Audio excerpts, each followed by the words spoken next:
لا حول ولا قوة إلا بالله العلي العظيم.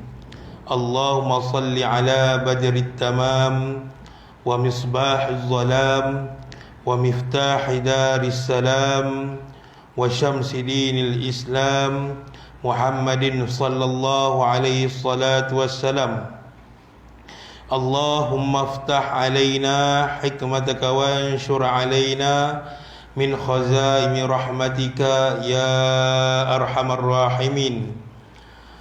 رب اشرح لي صدري ويسر لي أمري واحلل عقدة من لساني يفقه قولي. بسم الله ما شاء الله لا يسوق الخير إلا الله. بسم الله ما شاء الله ما كان من نعمة فمن الله. بسم الله ما شاء الله لا يصرف السوء إلا الله. بسم الله ما شاء الله لا حول ولا قوة إلا بالله. Amma ba'du. Alhamdulillah, bersyukur kita kepada Allah Subhanahu wa ta'ala. Dengan kasih sayang Allah Subhanahu wa ta'ala, dengan rahmat Allah Subhanahu wa ta'ala, dengan keselamatan yang berada di bawah Allah Subhanahu wa ta'ala, penjagaan Allah Subhanahu wa ta'ala ke atas hamba-hambanya, dapat lagi kita bersama-sama menunaikan solat fardu maghrib secara berjemaah. Kemudian kita menjadikan telinga kita untuk kebaikan, iaitu dengan mendengar penulisan para ulama daripada pembelajaran agama. Jadi kita patut bersyukur kepada Allah Subhanahu wa ta'ala. Dan keadaan malam ni agak sejuk. Allah nak datangkan hujan. Sebab kita dah tengok tanda-tanda tadi. Jadi antara doa bila datangnya hujan, doanya Allahumma sayyiban nafi'ah. Ya Allah, jadikan hujan ini bermanfaat kepada alam ini. Tapi memang pun hujan ni memberi manfaat kepada seluruh alam. Selawat dan salam ke atas junjungan besar Nabi SAW. Nabi yang membawa kita, mengajar kita tentang agama Islam, mengajar kita kepada beribadah kepada Tuhan yang benar, dan menjauhkan kita. Dan Nabi banyak berpesan kepada kita supaya meninggalkan segala larangan Allah. Jadi itu dialah baginda Nabi Muhammad bin Abdullah sallallahu alaihi wasallam. Tuan-tuan guru, tuan-tuan imam, tuan-tuan Bilal, AJK Surau, hadirin yang dirahmati oleh Allah sekalian. Jadi insya-Allah tuan-tuan, kita masih lagi berada pada kitab Safinatun Najah. Daripada segi tajuk kitab pun, apa dia? Safinatu itu adalah bahtera, Najah itu adalah kejayaan, bahtera kejayaan. Jadi sebab apa pengarang kitab ini iaitu Al-Syekh Salim bin Sumair, dia mengarang dan menulis nama kitab ini Safinatun Najah, kerana inilah jalan yang benar, inilah tarikat. Bahasa Melayu dia panggil tarikat, kalau bahasa Arab dipanggil tariqah. Kalau tuan-tuan pernah sampai ke Masjidil Haram, kalau tuan-tuan tengok ada anak-anak muda Arab Saudi tu yang bawa orang tua atas kursi roda, kursi roda, dia akan cakap, ya haj, tarik. Dia suruh kita apa? Tepi sikit, jalan, bagi aku jalan. Tariqah ni adalah jalan untuk mendapat keredaan Allah Subhanahu wa ta'ala. Jadi kalau ada orang, ni permulaan dulu tuan-tuan, kalau orang kata aku ni belajar makrifat, tolak syariat, mana boleh. Nabi SAW seorang ahli tasawuf yang hebat. Tak pernah lagi dalam hadis Nabi kita dengar Nabi tak solat. Hatta Nabi dah naik ke Sidratul Muntaha pun, dalam peristiwa Isra' wal Mi'raj pun, Nabi turun, dah habis peristiwa tu, Nabi tetap beribadah kepada Allah Ta'ala. Tak pernah lagi Nabi dalam sirah ke ataupun di kalangan para sahabat yang kita dengar bahawa mereka ni kuat zikir, kuat beribadah, ataupun mereka ni ahli tasawuf. Tiba-tiba bila tahap mereka dah capai ketinggian yang dikehendaki, mereka tidak solat. Itu tidak benar. Jadi syariat ini adalah merupakan jalan untuk kita sampai kepada keredaan Allah Subhanahu Wa Taala. Jadi jangan salah faham. Dalam Facebook banyak tuan-tuan sekarang ni, saya pun pelik kenapa banyak pula naik benda-benda video yang macam tu kan. Jadi wallahu alam, dan ramai pula yang ikut. Wallahu alam. Di manakah? Tapi kita berpegang kepada hadis Nabi SAW yang Nabi sebut bahawa yang bermaksud difahami daripada hadis ini, iaitu bila akhir zaman kejahilan mula naik. Kejahilan tu akan timbul semula. Jadi tak mustahil lah berlaku perkara tersebut. Baik tuan-tuan yang dirahmati oleh Allah sekalian, kita masih lagi berada di fasal yang pertama, iaitu berkenaan dengan rukun Islam. Tetapi kita dah syarah sedikit tentang makna mengucap dua kalimah syahadah, dan kita telah bagi tahu, kita telah kongsikan kepada tuan-tuan bahawa makna syahadah dari segi asyhadu an la ilaha illallah wa asyhadu anna muhammadar rasulullah, kita ulama berpegang ataupun ulama memberi makna dengan tiada Tuhan yang berhak. Dia tambah berhak di situ. Dan memang betul, sebelum-sebelum ni kalau tuan-tuan tengok dalam kitab-kitab pondok, kitab-kitab lama, tetap ada perkataan yang berhak, iaitu tiada Tuhan yang berhak disembah melainkan Allah, dan baginda Nabi Muhammad adalah utusan dan hamba Allah. Jadi kita telah bahas itu, dan kita juga telah kongsikan bahawa bagi seseorang yang memang Muslim, apa kewajipan ke atas diri kita yang memang dah lahir Muslim, iaitu kewajipan ke atas kita ini, kita kena menjaga Islam kita. Kita kena jaga, wajib ke atas diri kita kena jaga kalimah syahadah yang ada pada kita, dan wajib menjaga iman kita daripada terlucut daripada diri kita. Maknanya jangan, kewajipan ke atas kita ni apa dia? Kita yang dah memang Islam, jangan sesekali membuat perkara-perkara yang boleh merosakkan kalimah syahadah. Itu kewajipan. Bukan bila kita dengar perkara wajib yang Allah suruh hanya solat, puasa, zakat, tetapi kewajipan yang paling besar adalah menjaga Islam kita, menjaga iman kita. Dan bagi orang yang non-Muslim, bila dia masuk kepada Islam, syarat pertama yang dia kena buat adalah mengucap dua kalimah syahadah. Dan jatuh dosa kalau dia kembali balik. Dia kembali balik kepada agama dia yang asal, kemudian dia masuk Islam semula, maka dikira dosa besar pada perbuatan yang dia kembali kepada agama dia yang asal. Tapi untuk kalau orang yang non Muslim dia masuk Islam buat kali pertama, memang dia asal non Muslim bukan Islam, dia convert to Islam, dia masuk ke Islam, maka segala dosa dia masa dia kufur, dia sembah berhala, Allah ampunkan. Tiba-tiba hati dia tak kuat, dia kembali balik, dia dah Islam, lepas tu dia terikut-ikut dengan kawan-kawan lama dia kembali balik kepada agama asal, kemudian dia masuk balik kepada Islam, maka ketika itu bukan seperti mula-mula dia masuk Islam tu. Jadi dikatakan sebegitu, apa dia?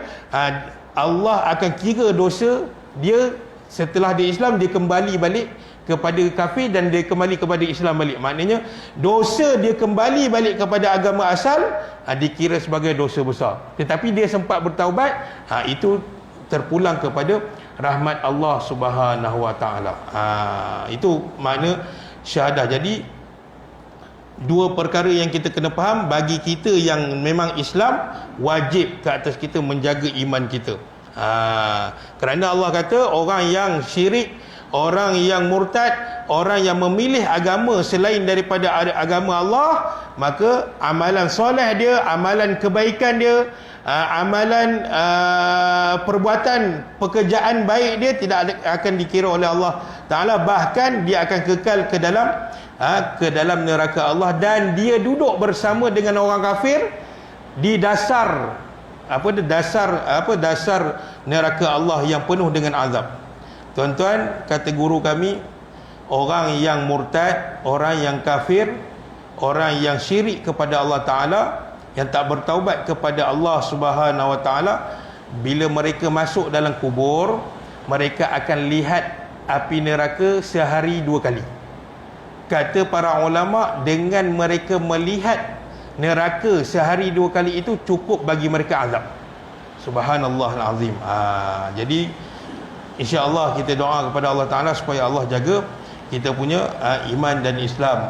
Jangan buat perkara-perkara yang boleh menjatuhkan kita ni kepada kufur kepada Allah Subhanahu taala.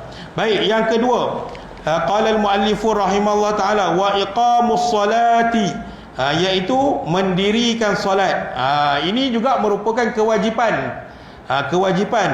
Tetapi kalau seseorang, asasnya, kalau seseorang itu dia Islam, tetapi sepanjang hidup dia tidak mendirikan solat sehingga dia mati, sehingga dia wafat, ataupun sehingga dia meninggal dunia, dia tidak pernah solat, maka dia tidaklah dikatakan sebagai orang yang kufur kepada Allah Ta'ala. Cuma dia termasuk dalam kategori orang yang berdosa besar. Jadi jangan salah faham tuan-tuan. Orang yang tak solat ni kafir. Tak, dia masih Islam. Tetapi kalau dalam masa dia tak solat itu, orang ajak dia solat, dia tak nak, kemudian dia keluarkan satu kata-kata daripada mulut dia, dia kata apa? Solat ni tak wajib, sebab tu aku tak buat. Dia kata macam tu. Dia kata perkataan solat ni tak wajib, sebab tu aku tak buat. Maka jatuh kufur dia. Kerana apa? Kerana asas agama adalah Allah mewajibkan orang yang telah Islam, orang yang Muslim, mukmin, untuk mengerjakan solat.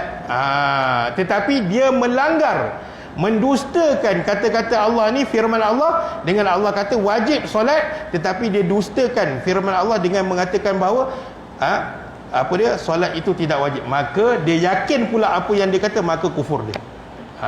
Ini tuan-tuan, bukan kita nak tuduh orang tu kufur ke tidak. Kamu kufur, kamu tak. Kita belajar tentang, sambil-sambil kita, walaupun kitab ni kitab fiqah, tetapi kita kena selitkan, kita kena faham bahawa kenapa Allah suruh kita solat, dan kenapa kita dilarang untuk mengatakan bahawa kalau seseorang tu mengatakan solat itu tidak wajib, dan dia yakin apa dan dia kata, maka kita katakan dia kufur. Kerana apa? Dia telah mendustakan Allah Subhanahu Wa Taala. Maka sesiapa saja, ni asas, sesiapa saja yang mendustakan apa yang Allah halalkan, dia kata, contoh dia kata, benda yang Allah halalkan dia kata haram, dan benda yang Allah haramkan dia kata halal. Contoh arak, dia kata halal.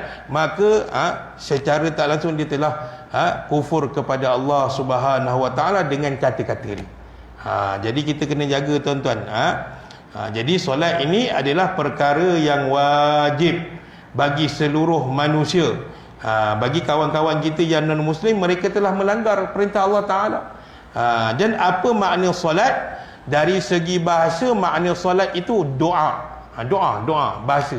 Dari sudut makna bahasanya adalah doa. Tapi dari segi syar'i, dari segi makna agama, iaitu aqwalun waf'alun muftatahatun bitakbiri wa muhtatamatun bitaslimi bisyurutil makhsusah. Apa dia? Beberapa perkataan dan perbuatan yang dimulai dengan takbiratul ihram dan disudahi dengan salam beserta dengan syarat-syarat yang tertentu. Itu makna solat. Kalau dari segi bahasa, doa. Sebab apa dipanggil doa? Sebab satu, dalam solat ni penuh dengan doa. Tuan-tuan duduk di antara dua sujud pun, Rabbighfirli, ya Allah ampunkan aku, warhamni, ya Allah rahmatilah aku, warfa'ni, angkatlah darjatku ya Allah. Dan sehinggalah habis. Dalam doa solat subuh, Allahumma hdini fi man hadait, ya Allah berikanlah hidayah kepadaku dengan hidayahmu ya Allah. Ataupun dalam rukuk tuan-tuan baca subhana rabbiyal azimi wa bihamdih, ya maha suci Tuhan yang maha agung. Kita puji, kita mohon pada Allah Taala semua tu.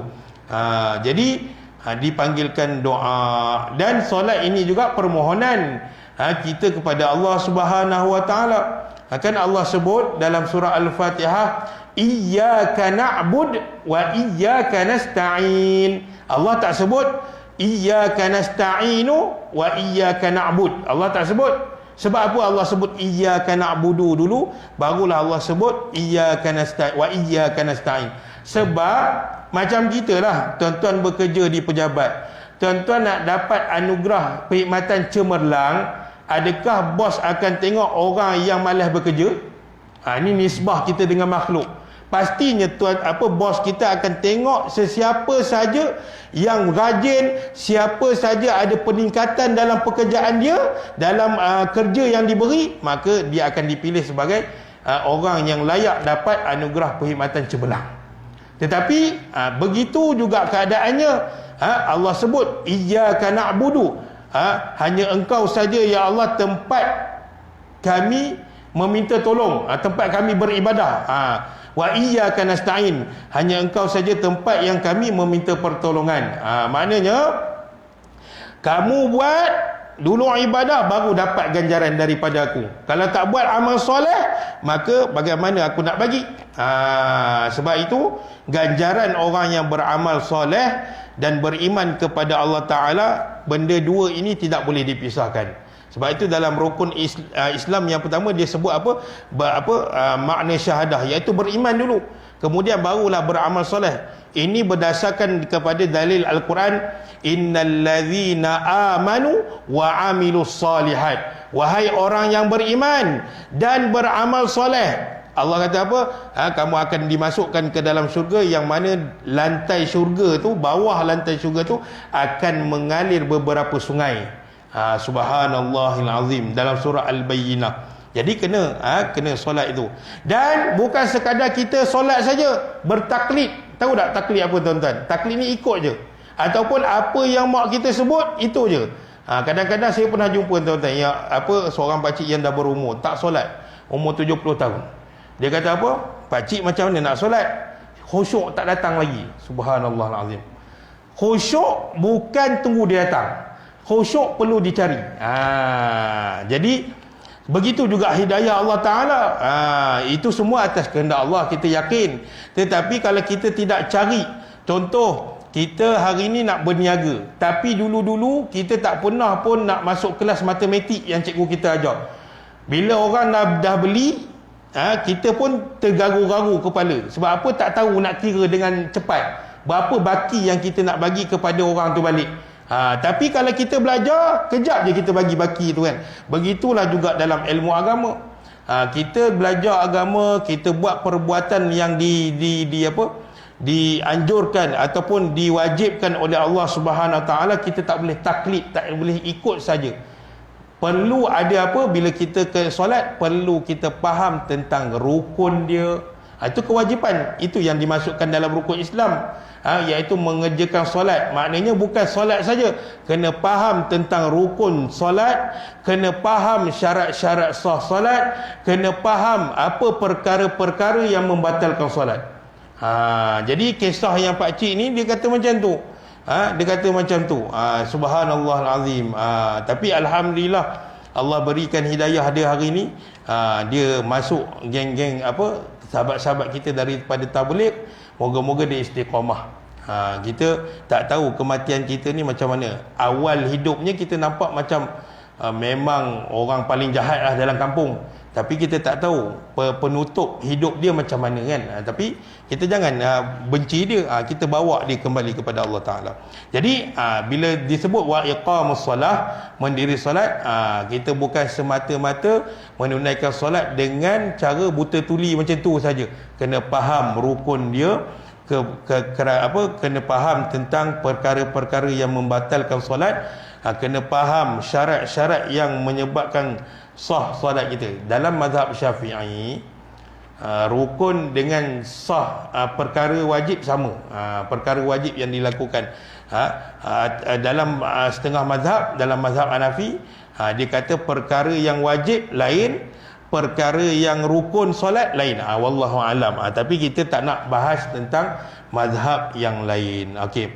Wa ita'uz zakati, iaitu mengeluarkan zakat. Ini termasuk juga dalam kesempurnaan iman. Maknanya orang yang muslim dan mukmin, antara perkara dia yang perlu buat adalah menunaikan solat dan mengeluarkan zakat.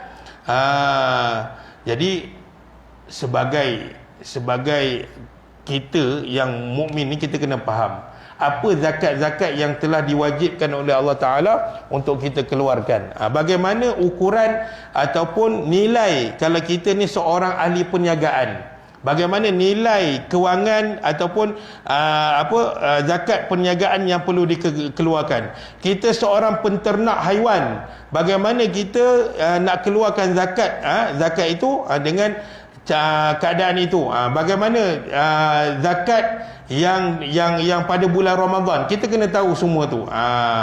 Tapi di Perak ni dia dah asing. Siapa yang makan beras mahal sikit, dia kena bayar yang ni. Kalau siapa yang makan beras biasa, dia bayar RM7, macam tu kan. Itu bagus juga kan. Jadi kita janganlah berbalah sekiranya ada pendapat yang mengatakan, boleh tak saya bayar zakat ini terus kepada asnaf? Boleh, tak ada masalah, tetapi kena yakin jugalah dengan pengurusan yang ada. Contohnya Jabatan Agama ataupun Majlis Agama, memang mereka ni yang menguruskan zakat kita tu, kita terus kepada dia. Apa kita susah-susah nak cari asnaf kan? Dan kita kena tahu apa faedah dan apa syarat-syarat yang menjadi sah zakat kita tu. Kita kena tahu semua. Ni saya baca sekali jalan je. Wa saumu ramadana, dan berbalik kepada zakat ni, pada zaman Sayyidina Abu Bakar As-Siddiq menjadi khalifah setelah kewafatan baginda Rasulullah sallallahu alaihi wasallam, ramai di kalangan para sahabat yang tidak membayar zakat, kerana dia kata zakat ini hanya dijalankan ketika Rasulullah masih hidup. Jadi sehinggakan Sayyidina Abu Bakar, yang kita tahu sifat peribadi Sayyidina Abu Bakar ini seorang yang lemah lembut, apabila datang zamannya menjadi khalifah, ramai di kalangan sahabat dan ramai juga di kalangan sahabat yang murtad. Subhanallahul azim. Jadi ada di kalangan sahabat yang tak nak bayar zakat, sehingga Sayyidina Abu Bakar ini dikatakan dikatakan ancaman itu, dikatakan Sayyidina Abu Bakar buat macam mana, nak bakar rumah-rumah yang sahabat-sahabat yang tak nak bayar zakat. Kerana apa? Di situ bukanlah Sayyidina Abu Bakar dia perangi orang tu kerana orang tu tak nak keluarkan zakat, tak, tetapi difahami daripada kisah itu kerana agama Islam ini hanya agama Rasulullah saja. Setelah Rasulullah wafat, tak nak jalankan hukum-hukum Allah dah. Macam tu. Maknanya dianggap begitu. Selepas kewafatan Rasulullah SAW, dikatakan para sahabat yang tak nak bayar zakat ni, mereka melawan hukum Allah Subhanahu Wa Taala. Itu yang difahami oleh Sayyidina Abu Bakar. Wa saumu ramadana, dan puasa Ramadan, kita ketahui antara bulan yang memang Allah sekat kita buat perkara-perkara yang selalu kita buat adalah puasa Ramadan. Dan orang yang berpuasa ini Allah telah ciptakan. Allah dah cipta tuan-tuan. Sebab tu saya katakan tadi, saya guna istilah Allah telah ciptakan. Sebab ada golongan Mu'tazilah, golongan Mu'tazilah Qadariyah ni, dia mengatakan bahawa syurga dan neraka Allah tak cipta lagi. Kalau Allah tak cipta, macam mana dalam peristiwa Isra' wal Mi'raj Nabi dibenarkan oleh Allah Ta'ala untuk masuk melihat keadaan syurga? Dan Nabi melihat keadaan, bukan Nabi masuk dalam neraka, tapi Nabi diperlihatkan oleh Allah Ta'ala dengan jaraknya bahawa bagaimana keadaan orang-orang yang akan diletakkan dalam neraka. Dalam syurga Nabi masuk, tapi dalam neraka Nabi tak masuk. Nabi diperlihatkan oleh Allah Ta'ala. Maknanya Allah dah memang dah ciptakan. Jadi Allah menciptakan satu pintu. Syurga ni Allah cipta ada 8 pintu.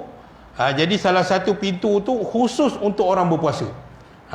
Setelah habis orang yang berpuasa masuk melalui pintu tu, maka Allah akan perintahkan malaikat yang jaga pintu tu tutup. Tidak dibenarkan orang yang rajin solat, tidak dibenarkan orang yang beramal soleh, beriman, masuk melalui pintu itu, kecuali hanya orang yang berpuasa bersungguh-sungguh dengan beriman kepada Allah Ta'ala. Maknanya orang yang betul-betul mengharap pengganjaran daripada Allah Ta'ala kerana puasanya saja, Allah cipta satu pintu untuknya, dia masuk melalui pintu tu. Nama pintu itu adalah pintu Ar-Rayyan. Ar-Rayyan. Jadi puasa Ramadan juga seperti mana yang saya nyatakan pada bab solat tadi, juga kita tak boleh puasa tanpa ilmu. Jadi kita kena tahu apa dia perkara-perkara yang membatalkan puasa kita, bagaimana yang dikatakan niat sahur tu macam mana, bagaimana kita nak tahu waktu berbuka. Sebab dalam mazhab Syafi'i dulu juga di Malaysia ni ada krisis. Bila saya belajar dengan guru, dia kata dulu di Malaysia pun ada krisis. Krisisnya macam mana? Thailand dia dah berbuka, Malaysia belum lagi. Jadi di situ ada percanggahan waktu. Jadi bagaimana kiraan dia tu? Jadi kita terutamanya yang menjadi bilal-bilal di masjid-masjid, kita kena berhati-hati supaya apabila kita azan itu tepat waktunya untuk berbuka puasa. Takut-takut kalau kita terawal seminit pun, maka menyebabkan seluruh kampung kawasan itu buka puasa pada waktu itu, maka terbatal puasa. Itu kita kena belajar bagaimana tahu jangka masa. Kita nak tahu waktu berbuka tu bila.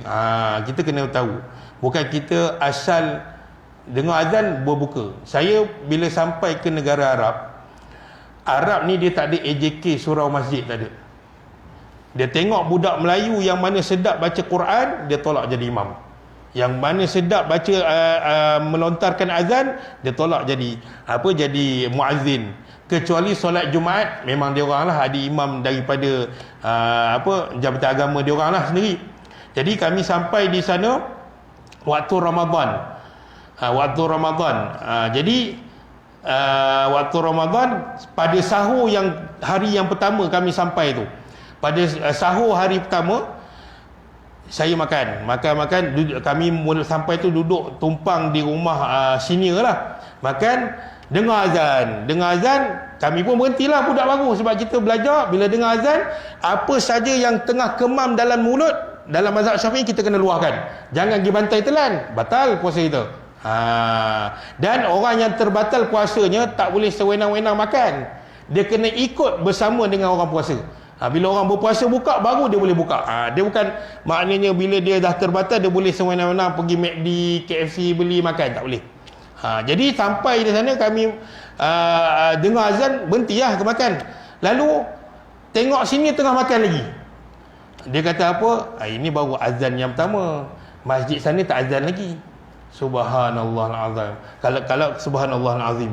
Kalau kat situ kawasan ada 5 buah masjid, sini kami kata apa? Kami akan ambil azan masjid yang terakhir, baru kami tak makan. Itu kita kena tahu. Dari segi mazhab Syafi'i, kita kena tahu. Dan kalau ikut nombor pada jam, memang tak tepat. Jam saya sekarang 8.17. Jam tuan-tuan mungkin 8 suku, mungkin 8.16. Jadi kita kena belajar juga tentang mengira waktu yang telah kita tahu dululah, ataupun kita kena ulang kaji yang mengikut batang tu kan. Kita kena belajar mengikut ilmu falak dia. Kita kena tahu serba sedikit.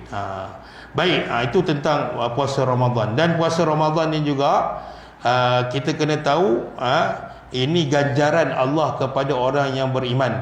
Kerana apa? Kerana Allah nak uji kita hanya sebulan. 11 bulan Allah beri kita segala apa benda yang kita boleh buat pada siang hari, makan, minum. Bagi yang ada pasangan boleh berjima. Maka tiba-tiba datang bulan Ramadan, Allah haramkan perkara itu, dan Allah nak tengok bagaimana iman seseorang itu. Jadi kita kena buat betul-betul. Dan wal hajjul baiti man istata'a ilaihi sabila, dan kata pengarang, dan mengerjakan haji, ibadat haji di Baitullah bagi sesiapa yang mampu sampai kepadanya. Yang dikatakan sampai kepadanya, mampu sampai kepadanya, iaitu termasuklah perbelanjaan pergi dan balik, pergi dan pulang. Maknanya pergi dia ada pembelanjaan, sampai di sana dia buat perkara-perkara haji ataupun perkara umrah, dia ada duit pembelanjaan untuk belanja di sana. Setelah habis semua tu, nak pulang ke Malaysia juga dia ada perbelanjaan. Kalau dia berhutang, kalau dia berhutang macam mana? Dia berhutang dengan kawan, dia berhutang dengan bank, dia nak pergi sangat kan, tahun tu nama dia naik. Tabung haji kata, pakcik, nama pakcik tahun ni naik nak pergi haji. Tapi dia kata pakcik tak ada duit. Lepas tu dia jumpa kawan lama ni, dia minta, kawan lama dia pun bagi.